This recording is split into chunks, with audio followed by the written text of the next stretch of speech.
Bonjour à tous, c'est Antoine de Passion Tech et aujourd'hui je vous fais la vidéo de test du WileFox Spark Plus. Donc au moment où je fais cette vidéo, donc en août 2017, ce produit est commercialisé chez Amazon au prix conseillé de 149 € et vous pouvez également le retrouver chez Free Mobile pour 99 €. Il faut savoir que l'exemplaire vendu chez Free Mobile est un peu plus intéressant, tout simplement parce que par rapport au sample qui est vendu chez Amazon, eh bien celui chez Free Mobile, il a la bande B28 pour la 4G, donc la 700 MHz. On va maintenant rapidement parler des caractéristiques de ce produit. Ce produit possède un processeur MediaTek MT6735, donc un processeur 4 cœurs cadencé à 1,3 GHz. Il est épaulé par la puce graphique Mali T720 MP2. En ce qui concerne l'écran, on a ici un écran d'une diagonale de 5 pouces, d'une résolution HD, c'est-à-dire 1280 par 720 pixels, ce qui nous confère une densité de pixels de 294 pixels par pouce. La caméra arrière fait 13 millions de pixels et est équipée d'un flash LED. La caméra frontale, quant à elle, fait 5 millions de pixels. Le produit est équipé de 16 Go de mémoire interne, de 2 Go de mémoire vive, et la mémoire interne est extensible par micro SD jusqu'à 128 Go. Au niveau de la connectivité, on a ici droit à la 4G LTE jusqu'à 150 Mbps et l'appareil est dual SIM. Il est équipé du Bluetooth 4.2 Low Energy, du Wi-Fi BGN. À sa sortie, il était sous Android 6.0 avec Cyanogen. Après quelques mises à jour, il est passé sous Android Nougat 7.0. Donc on verra lors du test si c'est une bonne chose ou non, mais en principe c'est une bonne chose parce que la marque elle met à jour ses produits. Concernant sa batterie, on a ici une batterie amovible de 2200 mAh. Il n'y a pas de chargeur fourni avec le téléphone, mais c'est un téléphone qui se recharge avec un chargeur standard, donc 5 volts 1 ampère. Concernant ses dimensions, on a 143 mm d'hauteur, 70,4 mm de large et 8,65 mm d'épaisseur pour un poids de 135 grammes. Maintenant, on va brièvement voir le design du produit. Donc si vous voulez le voir dans les détails et si vous voulez également voir la version blanche, eh bien je vous invite à regarder la vidéo de prise en main. Donc voilà, ici on a l'écouteur, les différents capteurs de luminosité de proximité, quelque part ici la LED de notification, non, juste ici la LED de notification, pardon, et la caméra frontale de 5 millions de pixels. On a par la suite le grand écran de 5 pouces d'une résolution HD, et puis c'est tout. Donc on peut voir que le verre sur la face avant a un effet 2,5D et lorsque vous achèterez le téléphone, eh bien, il y aura déjà un film de protection posé dessus, ce qui est assez sympathique parce que ça ne coûte pas grand chose à la marque, mais c'est quelque chose qui est pratique parce que les films de protection sont en général vendus assez cher dans le commerce pour ce que c'est. Sur le haut de l'appareil, on a la prise jack 3.5 et le pourtour d'une couleur gris foncé. Sur le bas, on a la prise micro USB et le microphone principal, et c'est d'ailleurs le seul sur ce téléphone-là, donc il n'y a pas de microphone secondaire. Du côté gauche, nous avons le bouton volume plus-moins, et du côté droit, on a le bouton Power On-Off. À l'arrière du produit, on retrouve la caméra principale de 13 millions de pixels, le petit logo sous forme de tête de renard, et le marquage WileFox, ainsi que la sortie haut-parleur avec deux picots pour le faire décoller, pour ne pas étouffer le son si on le pose sur une table. Donc le plastique, c'est un plastique avec un effet soft touch, donc il est mat et il est doux au toucher. Le cache batterie sur ce produit est bien évidemment amovible et la batterie l'est également. Derrière celui-ci, on peut retrouver le slot micro SD juste ici, le slot SIM numéro 1 et le slot SIM numéro 2. Donc ce qui est assez pratique sur ce produit, contrairement à pas mal de téléphones qui sont dans le commerce, eh bien c'est le fait qu'on peut avoir deux cartes SIM et une carte micro SD et il ne faut pas faire de compromis entre la seconde SIM et la carte micro SD. Et comme vous pouvez le voir, la batterie est amovible, donc vu que le produit il est allumé, je ne vais pas l'enlever, mais vous voyez, elle est amovible, il n'y a pas de souci. Bon, il ne s'est pas éteint, c'est parfait. Hop. On va maintenant passer à l'image et le son. Donc comme je l'ai dit dans l'introduction de cette vidéo, Ce téléphone possède un écran de 5 pouces. Il est de la technologie IPS, donc les angles de vision sont assez larges. Sur ça, il n'y a aucun souci. La luminosité au maximum est également très satisfaisante pour sa gamme de prix et sa dalle tactile est très réactive et elle supporte jusqu'à 5 doigts tout simplement. Au niveau du haut-parleur, il se situe à l'arrière du téléphone.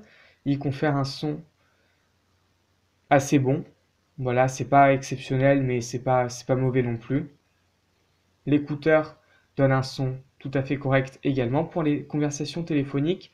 Et la prise jack 3.5, il n'y a rien à signaler. La qualité du son, elle est bonne. Donc c'est très bien. Et elle est au format CTI. Donc maintenant, je vais vous faire une petite démonstration de la partie photo en prenant quelques échantillons photos et en vous montrant quelques photos que j'ai pu prendre dans la rue. Donc je vais prendre mes petites figurines, Titi et Gros Minet. Les voici. Donc on va faire une première photo sans le flash LED. Donc il faut savoir qu'aujourd'hui les conditions sont un peu moins bonnes que d'habitude. Tout simplement parce que là c'est la nuit et forcément les lampes s'éclairent jamais autant que le soleil. Donc il ne faudra pas être trop exigeant sans le flash en tout cas. Et le second échantillon avec le flash. Voilà, on va également faire une petite photo avec le mode HDR.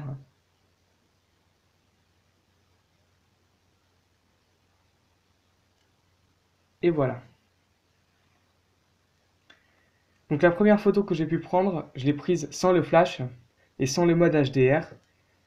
Donc comme vous pouvez le constater, le résultat, il est assez bon pour une photo qui a été prise en intérieur et de nuit. Donc après, j'ai un bon éclairage chez moi, mais c'est toujours moins bon qu'en pleine journée, bien évidemment. Avec le flash LED, le résultat, il est très satisfaisant pour sa gamme de prix. Pour rappel, c'est une caméra de 13 millions de pixels qu'on a ici. Et avec le mode HDR, eh bien écoutez, les couleurs elles sont mieux respectées. Par contre, bon, le résultat il est quand même un peu mauvais. Et sur la plupart des téléphones entrée de gamme, le résultat est mauvais en mode HDR. Tout simplement parce que le téléphone prend pas mal de temps à superposer les deux clichés. Parce que le mode HDR, c'est deux clichés qui sont pris par le téléphone et après ça superpose certaines couleurs. Et vu qu'il prend pas mal de temps pour faire la photo, eh bien, bon, on bouge un tout petit peu et au final, la qualité n'est pas très bonne. Voilà, ici on a un résultat satisfaisant pour un mode HDR, mais avec le mode HDR, la photo sera forcément plus floue. On va maintenant voir quelques photos que j'ai pu prendre dans la rue. Donc tous ces échantillons seront bien évidemment disponibles dans la description de cette vidéo, donc vous pourrez juger de vous-même si vous le souhaitez. Donc déjà une première photo. Donc voilà, les conditions étaient presque idéales. Le ciel était assez dégagé. Il n'y avait pas de contre-jour. Et comme vous pouvez le constater, eh bien, la qualité, elle est au rendez-vous. C'est tout à fait correct. Même pour sa gamme de prix, pour un téléphone qu'on peut retrouver chez Free Mobile pour 99 euros, le résultat, il est très bon. Franchement, il n'y a rien à dire. Pour 150 euros, c'est un résultat, on va dire, entre guillemets normal. Mais pour un téléphone à moins de 100 euros, c'est un très bon résultat. Voilà, il y a pas mal de détails. Les couleurs sont assez bien respectées. Je vais le mettre en paysage, peut-être que ça sera mieux. Avec la rotation automatique. Voilà.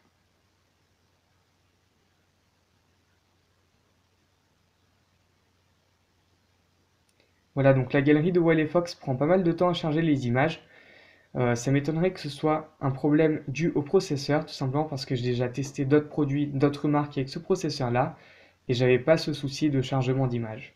En tout cas, c'était pas aussi long. Il y avait un certain temps, mais c'était pas aussi long qu'ici. Donc, je pense que c'est la galerie Wiley Fox, et ça sera sûrement corrigé par une mise à jour logicielle, où rien ne vous empêche d'installer une application depuis le Play Store pour remédier à ce petit problème. Voilà, les détails sont clairement là. Il n'y a aucun problème.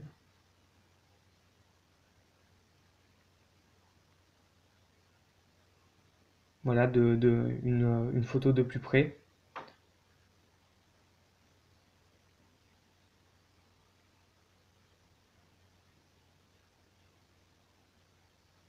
Donc pour moi, c'est un résultat très satisfaisant au niveau de la photo.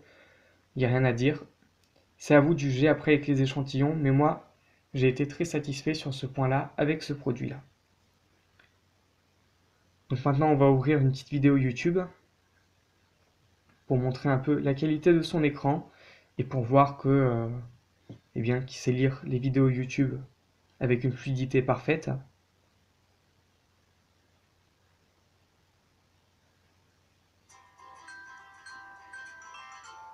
Bonjour à tous, c'est Antoine de Passion Tech.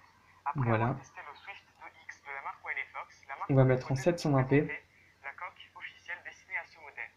Et si vous possédez ce produit-là, restez bien jusqu'à la fin de cette vidéo, tout simplement parce que j'ai une toute petite surprise. Donc petite particularité sur la surcouche Walefox, enfin sur la surcouche Walefox, sur le système de Walefox, parce qu'ici c'est pas vraiment de la surcouche, c'est des modifications logicielles. C'est que sur YouTube, ou si on regarde une vidéo par exemple, c'est que les boutons volume, ils s'adaptent en fait en fonction de ce qui est affiché à l'écran. Donc d'habitude, le bouton volume plus, il est ici, le bouton volume moins, il est là. Et bien ici, ils sont inversés. Comme ça, quand on appuie vers le bouton celui-ci, et bien on a le curseur qui va bien vers la droite. Donc moi, je trouve que c'est assez ingénieux. Après, quand on n'a pas l'habitude, eh bien, il faut prendre un peu l'habitude, tout simplement parce qu'on a souvent l'habitude de faire le plus avec ce bouton-là. Sauf que dans cette configuration-là, il est plus logique d'appuyer ici, tout simplement parce que la petite boule, elle va vers la droite. Donc elle est d'une couleur noire, comme vous pouvez le voir. C'est pas du noir, noir très foncé, c'est du... Voilà, vous voyez, il n'y a aucun problème. Les power on off, la coque est très bien faite. C'est fluide. Et les boutons. Et il lit la vidéo très rapidement. On va maintenant parler des performances de cet appareil. Donc au niveau des performances, on a ici un processeur qui est relativement entrée de gamme. On va déjà voir quel score il donne sur Antutu. Voilà, donc on a un score ici de 32 710 points, ce qui est un très bon score, excusez-moi, pour ce processeur-là, tout simplement parce que j'ai testé d'autres téléphones avec ce processeur et ils étaient vers 31 000. Donc ici, on peut clairement voir que l'optimisation logicielle pour les performances a été très bien faite. Et bon, 32 710 points. Bon, j'ai relancé le test sans faire exprès. J'espère que ça ne va pas oublier le score. Voilà, c'est parfait. Donc 32 710 points, c'est un très bon score pour ce processeur-là. Et pour un usage au quotidien, eh bien, ça suffit à la majorité d'entre nous, tant qu'on ne fait pas de jeux vidéo très très lourds. Après, vous verrez, les jeux vidéo très lourds, ça tourne, il y a un peu de saccade, mais ça reste quand même assez jouable. Voilà, si vous voulez avoir les détails des scores, voilà, n'hésitez pas à mettre la vidéo en pause.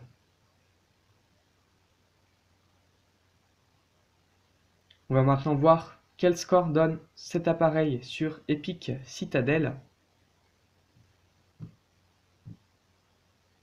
Donc en Ultra High Quality, donc avec la meilleure qualité, il nous donne un score de 36,8 images par seconde, ce qui est un score très honorable et ce qui est bien meilleur qu'un précédent téléphone, qu'un autre téléphone que j'ai testé qui avait une configuration assez similaire. Donc ici 36,8 images par seconde, c'est un score satisfaisant, pas exceptionnel, mais on va dire que c'est très bien optimisé. Je vais maintenant vous prouver tout cela sur Real Racing 3. Vous allez bien voir que c'est jouable, c'est pas extrêmement fluide, mais ça reste très jouable. Et il ne faut pas s'attendre à des miracles quand on achète un produit dans cette gamme de prix là non plus.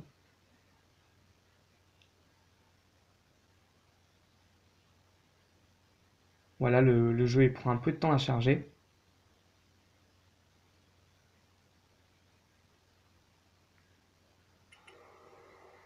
Allez, c'est parti.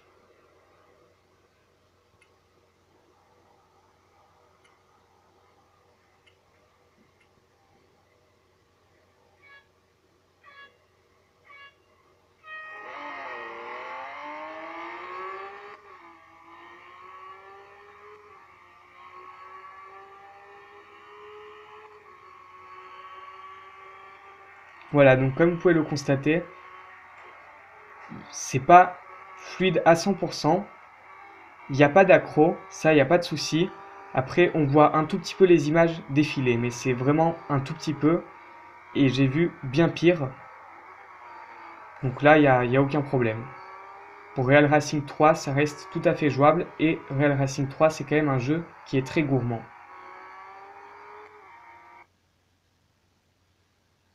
Alors, je fais l'icône si tu veux. Ok. Voilà. Vous voyez, ça répond bien. L'affichage, il est bon. L'accéléromètre fonctionne très bien. Rien à dire, vous pouvez jouer avec ce téléphone-là. Même si ses performances ne sont pas exceptionnelles, vous pouvez jouer, parce que ça reste tout à fait jouable.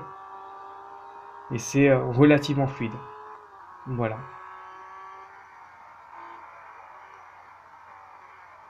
Étant donné que sur Real Racing 3, il n'y a aucun problème, eh bien, j'estime que c'est pas la peine de vous montrer un autre jeu comme Subway Surfers ou Minion Rush, tout simplement parce que c'est des jeux qui demandent moins de ressources, donc forcément, ils tourneront sans aucun problème. Au niveau de la surcouche sur cet appareil, on a une surcouche très légère de chez Wiley Fox, donc on a quasiment une expérience stock.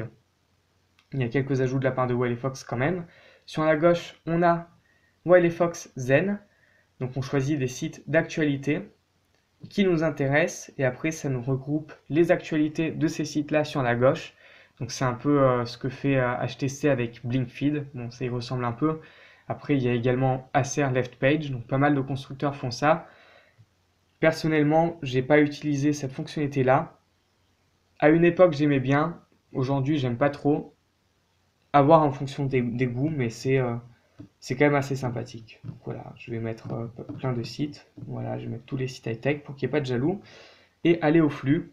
Et là, ça nous génère un flux avec plein d'actualités. Voilà, l'avantage, c'est qu'on peut regrouper tous ces sites, donc tous les sites qui nous intéressent, tous les sites high-tech, sur une seule page, ce qui est très très très pratique. Voilà. Et après, on indique si on souhaite avoir plus d'articles de ce genre, moins d'articles de ce genre, en ouvrant un article.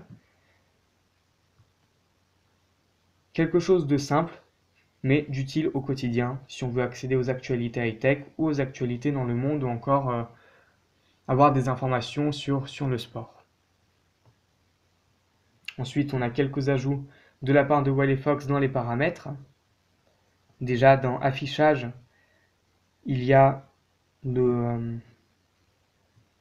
ce qu'ils appellent la veilleuse. Donc la traduction a été un peu mal faite. Et en fait, ça permet de mettre le mode nuit et de réduire les rayons bleus de l'écran pour que ça ne nous empêche pas de dormir. Pardon, excusez-moi. On peut choisir différentes choses pour la lettre de notification. Donc on peut déjà la désactiver. On peut choisir son niveau de luminosité. Donc là, comme vous pouvez le voir, elle est à fond et elle est allumée juste ici. Bon, le niveau de luminosité, visiblement, ça ne marche pas ici pour la lettre de notification. En tout cas, sur la gamme Swift 2, ça fonctionne. Peut-être que c'est un bug logiciel, peut-être qu'on ne peut pas le régler. Après, c'est un détail. Bon, c'est un peu dommage quand même. Voyant avec écran allumé, donc si on souhaite que la lettre de notification elle clignote quand même si on a l'écran allumé. Et on peut choisir si le voyant batterie s'allume ou non. Et si, donc quand la batterie elle est en charge tout simplement. Et pour qu'il clignote si la batterie elle est faible. Voilà.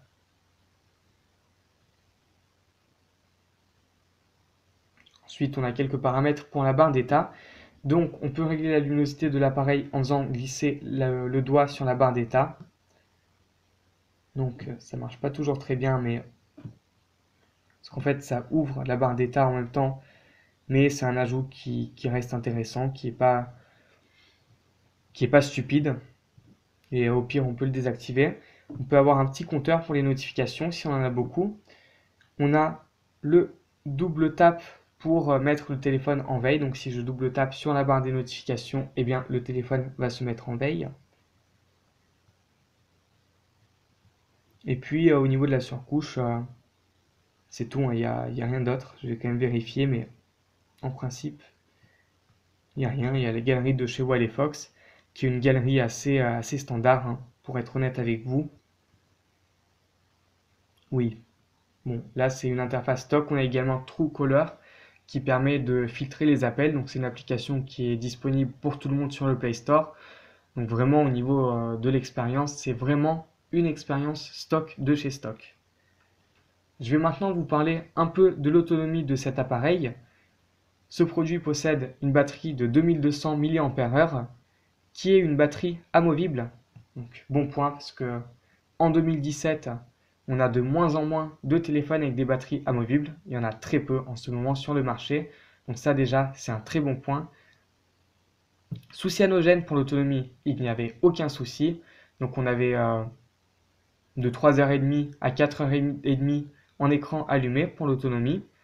Et depuis que je suis passé sous Android Nougat, eh bien, j'arrive pas à dépasser les 2 heures d'autonomie en écran allumé, ce qui est très peu. Enfin, bon, peut-être que j'ai fait 2h30, mais ça reste très très peu. Et en veille, si on laisse le téléphone en veille, si on a juste la carte SIM et sans les données mobiles activées, donc vraiment avec tout fermé, en 48 heures, il se décharge complètement.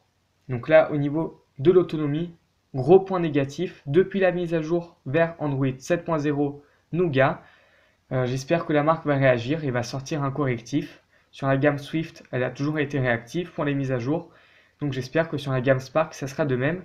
Parce que pour moi, l'autonomie, elle est catastrophique. Et à cause de ça, c'est même pas la peine d'acheter le téléphone tant que le bug n'est pas résolu. Mais vu que c'est une marque sérieuse, je garde espoir pour qu'il y ait un correctif qui sorte très prochainement. Donc dans quelques semaines tout au plus. Pour information, le numéro de build que j'ai ici sur cet appareil, donc le numéro de version, c'est TNS 2009. Comme ça, vous saurez que l'autonomie avec le TNS 2009, elle est mauvaise. Et avec le numéro de build qui le précède, qui est un TNS 171D ou quelque chose dans le genre, eh bien l'autonomie, elle est encore pire. Donc déjà avec le TNS 2009, ils l'ont amélioré. Espérons qu'il y ait un autre build, et j'y crois, franchement j'y crois, et que l'autonomie soit parfaite, ou dans la norme, c'est-à-dire 4 heures en écran allumé. Donc voilà, ici c'est une catastrophe. Si jamais j'ai plus d'informations sur un correctif, je le mettrai dans la description de cette vidéo. Mais ici, avec le firmware que j'ai sur l'appareil, l'autonomie, gros point noir malheureusement. On arrive désormais à la conclusion de ce test. Donc le prix constructeur pour cet appareil est de 149 € chez les revendeurs entre guillemets classiques. Chez Free, il est proposé au prix de 99 €. Donc pour moi, c'est un rapport qualité-prix qui est très correct. Donc pour 99 € même, c'est un rapport qualité-prix qui est excellent. Pour 149 € après, bon, il y a d'autres choses sur le marché, il y a plus de concurrence, mais pour 99 €, il est clair que c'est un rapport qualité-prix excellent. Au niveau du design, je trouve le design assez sympathique, même si sur les visuels, il peut paraître un peu vieillot. Donc il peut peut-être ressembler pour certains à des smartphones anciens. Moi, je le trouve assez joli, le design, et sur les visuels, je le trouvais pas très beau, le produit. Et une fois que je l'ai pris en main, eh bien écoutez, j'ai tout de suite aimé, avec son dos soft touch, son petit logo, et voilà. Le design, il est agréable, et le téléphone est agréable à tenir en main. Mais également l'écran, qui est un point fort, tout simplement parce qu'il reproduit parfaitement les couleurs. Il ne tire pas vers le bleu, il ne tire pas vers une couleur en particulier, il a de bons angles de vision et il a une bonne luminosité. Au niveau de la photo, c'était une très bonne surprise avec la caméra de 13 millions de pixels.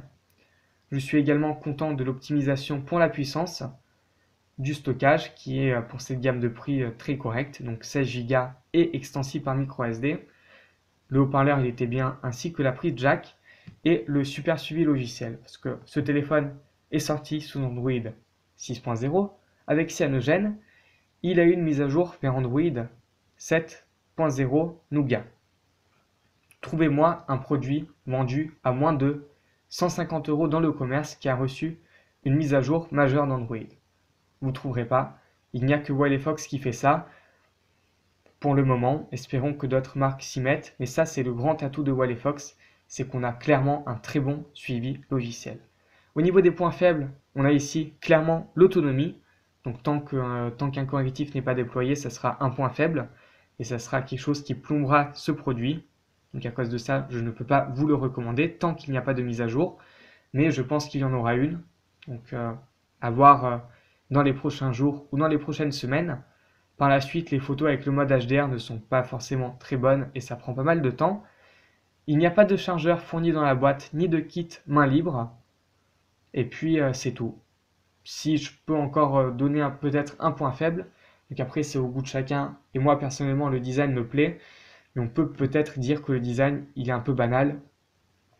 Bon, on a le logo qui ressort, après un smartphone ça reste un smartphone, donc c'est à vous de me dire ce que vous pensez de son design.